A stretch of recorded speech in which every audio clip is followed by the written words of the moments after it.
दिलीप घोष का बयान क्या आया? यह लोग त्रासदी में भी राजनीति करते हैं। ये बेशर्म लोग हैं बीजेपी वाले।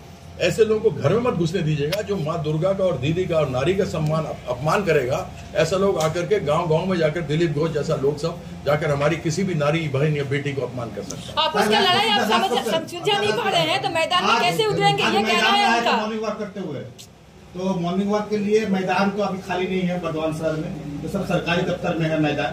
तो मॉर्निंग वॉक करने के वक्त वहाँ के साधारण आदमी ने कहा कि आप अगर लोकसभा जीते तो मैदान खाली रखिएगा जाके मॉर्निंग वॉक कर सके। लेकिन उसने कहा कि तृणमूल का राजत्व है तो वो लोग तो सब बेच दे रहा है, कब्जा उन लोग के पास रह रहा, तो हम अनुदान या प्रदान नहीं करेंगे, हम डायरेक्ट एक्शन करेंगे। हाँ, वो तो बोला ना एक रेलवे कर्मी को बोला कि हम तुमको नौकरी से निकाल देंगे, तुमको वोट नहीं डालने देंगे, तुम्हारा ट्रांसफर करा देंगे। ये तो है जमींदारी सोच भारतीय जनता पार्टी की। और दिलीप घोष क्या बोलता है हम उस पर ध्यान नहीं देते हैं। वो पागल आदमी है, पागल आदमी पर ध्यान नहीं देना चाहिए। आजाद जी कैसे पागल की ना बोले और छागल की ना खाए। तो हम दिलीप घोष के बारे में बात नहीं करना चाहते, हम उससे पूछना चाहते हैं। हम इन सब चीजों पर नहीं जाएंगे कि मैदान तैयार हो रहा है तो क्रिकेट हो गया तो बोलना। मेरा उससे पूछना है, 5 साल तक तुम एमपी रहे मिदनापुर के, वहां से भाग करके आ गए। एक तो ये बता दो कि मिदनापुर में तुमने काम किया क्या। और बंगाल अस्मिता, बंगाल में कोई भी पार्टी सरकार में, अभी दीदी की है, हमको ये बताए कि जो नरेंद्र मोदी बंगाल का हक का पैसा 1,60,000 करोड़ जो अपने जेब में रखा हुआ है और नहीं दे रहा है, उसके लिए क्या लड़ाई उसने लड़ी। वह भी अपने नेता की तरह जुमलेबाज है।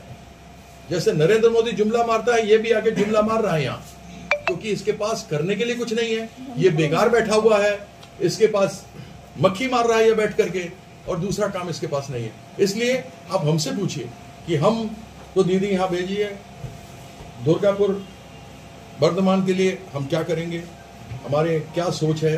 आप इन सब चीजों पे बात कीजिए जो लोगों तक पहुंचे कि हम क्या करना चाहते हैं, बनिस्पत की ये दिलीप घोष के टंटाल में हम फंसेंगे। प्रतिपक्ष है आपका, है तो है, लेकिन वह यह नहीं बता रहा है कि वो दुर्गापुर के लिए क्या करेगा।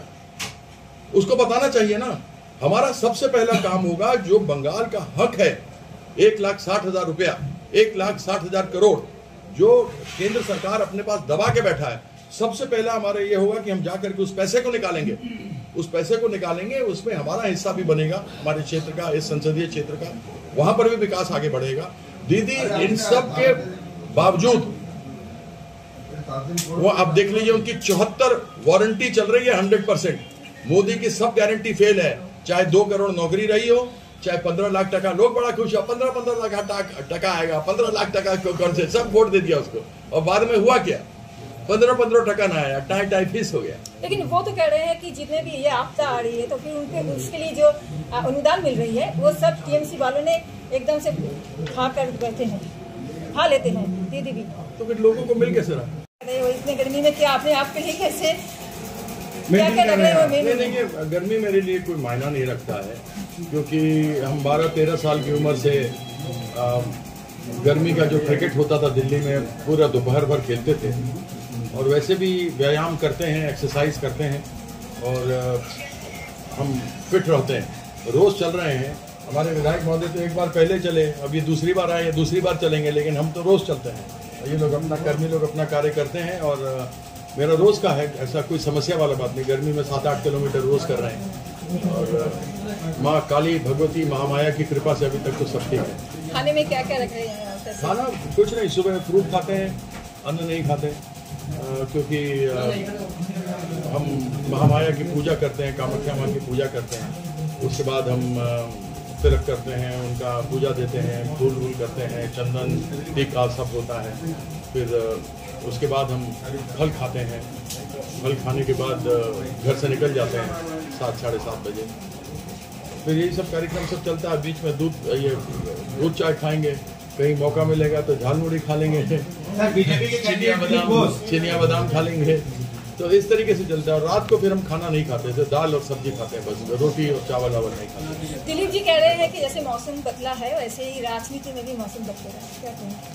देखिए, दिलीप घोष जी के बारे में हम बात नहीं करना चाहते, इसलिए नहीं बात करना चाहते हैं कि हम लोग सब, जितने लोग खड़े हैं और आप लोग, सबके घर में माँ, बहन, बेटी, दीदी, सब कोई होंगे। बहुत लोग ऐसे होंगे जिनको पोता पोती, नाती नतनी होगा, ग्रैंड चिल्ड्रन रहे होंगे। और जब कोई व्यक्ति, हमारे संस्कार में हमको नहीं सिखाया गया कि महिला के बारे में गलत बोलना, चाहे वो मेरी प्रतिद्वंदी ही क्यों ना, लेकिन दिलीप घोष जी और